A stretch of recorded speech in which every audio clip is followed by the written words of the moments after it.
బాగా చదువుకొని ప్రతిభ కనబరిస్తేనే విద్యార్థులు ఉన్నత శిఖరాలకు చేరుకుంటారని రాజమహేంద్రవరం సిటీ ఎమ్మెల్యే ఆదిరెడ్డి శ్రీనివాస్ సూచించారు. స్థానిక 1వ డివిజన్ నారాయణపురంలో Care for All Welfare Society chairman pastor D Koteswara Rao మరియు దేవామణి పర్యవేక్షణలో Care for All Welfare Society మరియు క్రైస్ట్ మిషన్ చర్చ్ సంయుక్త ఆధ్వర్యంలో పేద విద్యార్థులకు పుస్తకాలు, స్కూల్ బ్యాగులు, బట్టల పంపిణీ కార్యక్రమం ఉచితంగా జరిగింది.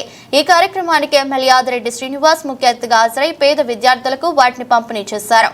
ఈ సందర్భంగా ఆదిరెడ్డి శ్రీనివాస్ మాట్లాడుతూ పేద విద్యార్థుల కోసం మంచి కార్యక్రమం చేపట్టిన care for All Welfare Society మరియు క్రైస్ట్ మిషన్ చర్చ్ వారిని అభినందించారు. ఇటువంటి పేద విద్యార్థులను ఆదుకునేందుకు బాధ్యత కలిగిన సమాజ సేవకులు ముందుకు రావాలని ఈ కార్యక్రమంలో తెలుగుదేశం పార్టీ నగర కమిటీ ఉపాధ్యక్షులు ఉప్పులూరి జానకి రామయ్య, మాజీ కార్పొరేటర్ కడలి రామకృష్ణ, కమిటీ సభ్యులు Marisetti Narasimhamurthy, D Lakshmanarao, P Devanand, K Shyam Kumar, విద్యార్థులు తల్లిదండ్రులు పాల్గొన్నారు.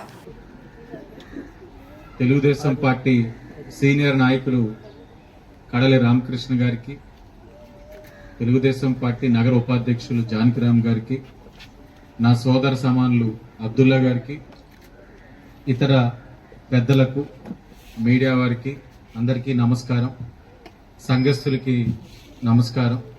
పిల్లలందరికీ కూడా నా బెస్ట్ విషెస్.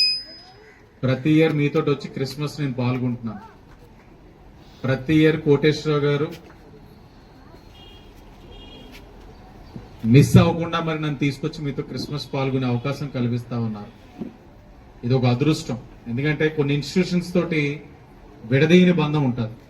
అలాంటి ఒక ఇన్స్టిట్యూషనే ఈ ఒక ఇన్స్టిట్యూషన్. ఈ ఏర్పాటులో